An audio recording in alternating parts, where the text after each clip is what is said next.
কে আপনার উত্তরাধিকার? জয় ভাগিনা, সে তো বাংলায় ভালো করে বলতে পারে না।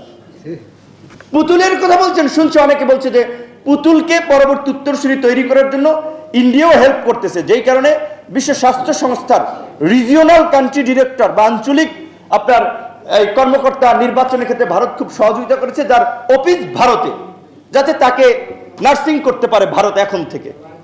সেটা কি সম্ভব? জাতীয় চার নেতার পুত্র সোহেল তাজ ছিলেন, নেতৃত্ব দেওয়ার মতো কেপাবল লোক, আগে আউট। সাইফুল ভাই বলেছেন, খোকন ভাই বলেছেন, এটিকে আওয়ামী লীগের দলীয় সম্পত্তি না প্রধানমন্ত্রীর পৈতৃক সম্পত্তি, যে তিনি চলে যাওয়ার পরে কে এই সম্পত্তির মালিক হবে, তিনি উত্তরাধিকার নির্ধারণ করে দিবেন যে কে আপনার রাষ্ট্র চালাবে। জনগণ যাকে ভোট দেয়, জনগণ যাকে নির্বাচিত করে তিনি রাষ্ট্র চালাবেন, তিনি সরকার প্রধান হবেন, সেটা আপনি নির্ধারণ করার কি? এটা তো আপনার নির্ধারণের এখতিয়ার না। আপনার দলের দিকে আপনি তাকিয়ে দেখেছেন? আপনার মৃত্যুর পরে আপনার দলকে চালাবে?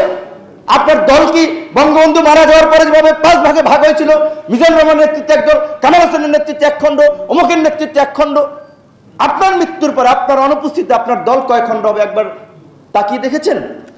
কারণ আওয়ামী লীগ তো কার্যত এখন আর গণমানুষের দল নাই। প্রথমত এটা হচ্ছে মানে লুটেরাদের দলে পরিণত হয়েছে, দুর্বৃত্তদের দলে পরিণত হয়েছে। আজকে নির্বাচনকে কার্যত নির্বাচনে পাঠিয়ে দিয়েছে। 139টা উপজেলায় নির্বাচন হয়েছে, তারা মুখে বলছে 15 থেকে 20% ভোট পড়ছে, কার্যত ভোট 10%-এর বেশি পড়ে নাই। জাতীয় নির্বাচনেই যেখানে 5 থেকে 7%-এর বেশি ভোট পড়ে নেই, উপজেলা নির্বাচনে কে যাবে? তো নির্বাচন কমিশনারদেরকেও আমরা বলতে চাই, এই নির্বাচনী কর্মকাণ্ডের নামে তামাশার সাথে যারা জড়িত আছেন তাদেরকে বলতে চাই, অনতি বিলম্বে জনগণের পয়সা খরচ করে এই তামাশা বন্ধ করেন। আপনারা বলেন যে এই তামাশা জনগণের সাথে প্রহসন, বেইমানি, ইত্যাদি আমরা করতে পারবো না, আপনারা পদত্যাগ করুন, অন্যথায় শুধু আওয়ামী লীগকে ধরবে না, আপনারা আর 2-3 বছর পরেই কিন্তু অবসরে যাবেন। জনগণ কিন্তু রাস্তাঘাটে ক্ষমা করবে না, কারণ আপনারা জনগণের সাথে তামাশা করছেন, মস্করা করছেন, ইত্যাদি করছেন এবং আওয়ামী লীগের এই অপকর্মের সহযোগী হচ্ছেন। কাজী 1 by 1 কিন্তু সাইজ আপনারা হবেন। বিরোধী দলকে মামলা দিয়ে সাইজ করবেন, জেলে নিয়ে সাইজ করবেন, স্বপ্রণোদিত জনগণের প্রতিরোধ কিন্তু রাজপথ থেকে গড়ে ওঠা শুরু হয়ে যাবে। পরিস্থিতি কিন্তু সেই দিকে যাচ্ছে, মানুষ আত্মরক্ষার্থে অবশ্যই পরিস্থিতিতে যা করা দরকার সেটা তারা করবে। আজকে প্রবাসীদের সেটা বলছিলাম যে আপনাদের ভাই দেশের মানুষই এখন আর সুরক্ষিত না।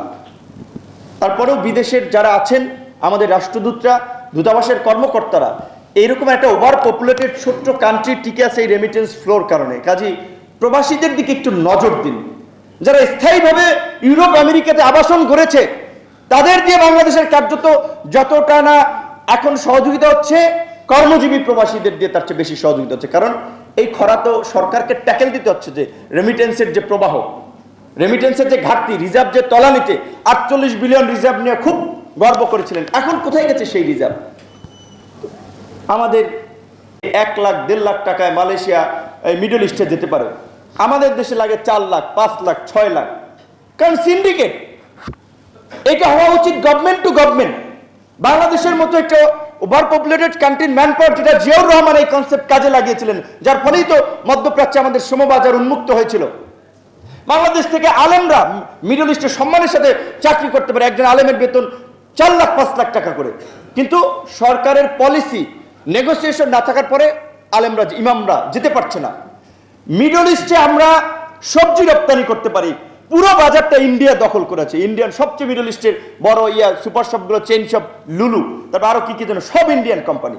সেটা আমরা যদি ওদেরকে বোঝাতে পারতাম যে ভাই তোমরা মুসলমান কান্ট্রি, আমরা আমাদের দেশে একটা মুসলিম কান্ট্রি, আমাদের কৃষকের উৎপাদিত সবজি, মাছ, মাংস তোমরা এখানে নাও, আমরা হিউজ মার্কেট ছিল। কিন্তু এইদিকে নজর নাই, কারণ যারা এমপি মন্ত্রী হয় তাদের তো দেশকে দেওয়ার জন্য তার এমপি মন্ত্রী হয় না, তা তো কামানের জন্য এমপি মন্ত্রী হয়।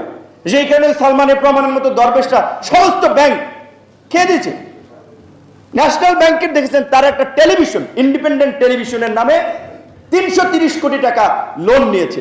এখন কথা বলা মুশকিল, আবার আমরা কথা বললে হেড টেলিভিশন আছে, বসুন্ধরা গ্রুপের টেলিভিশন, পত্রপত্র অমুকের, যার বিরুদ্ধে কথা বললে আমাদের নিউজ কাভারেজ করবে না। এখন কথা বলা চুরি করবে, কারণ চুরি করার জন্য এখন তারা সবাই সংবাদপত্র, গণমাধ্যম, টেলিভিশন, পত্রপত্রিকা খুলে বসেছে গার্ড দেওয়ার জন্য, পিয়ন বসাইছে, যে কারণ আমরা কথা বললে তাহলে ওইখানে তারা নিউজ কাভারেজ দেবে না। তো নিউজ কাভারেজ দেউক আর না দেউক, আমাদের প্রতিবাদ চলবে। দুর্নীতি দুঃশাসনের বিরুদ্ধে আমাদের সংগ্রাম চলবে, এবং সেই সংগ্রামে আমরা বিশ্বের এই 2 কোটি প্রবাসীদের সহযোগিতা চাই, সমর্থন চাই। আপনাদের আত্মীয় স্বজন, ভাই বন্ধুরা দেশে আছে, আগামীর লড়াই সংগ্রাম, বাংলাদেশের রাজনৈতিক পরিস্থিতির পরিবর্তন না হলে আপনাদের অধিকার আদায় হবে না। কাজে সেই পরিবর্তনের জন্য আমরা লড়াই করছি। আপনাদের পরিবার পরিজন, আত্মীয় স্বজন আমাদের সাথে থাকবে, আপনারা সমর্থন করবেন। আপনাদের সুস্থতা কামনা করে, আপনাদের মঙ্গল কামনা করে, অতিথি যারা এসেছেন তাদেরকে ধন্যবাদ জানিয়ে আমার বক্তব্য শেষ করছি। আমাদের প্রধান অতিথি মঈন স্যার বক্তব্য দেবেন, বক্তব্যের পরে তাদের একটা কেক আছে, কেক কেটেই আমরা অনুষ্ঠান শেষ করব।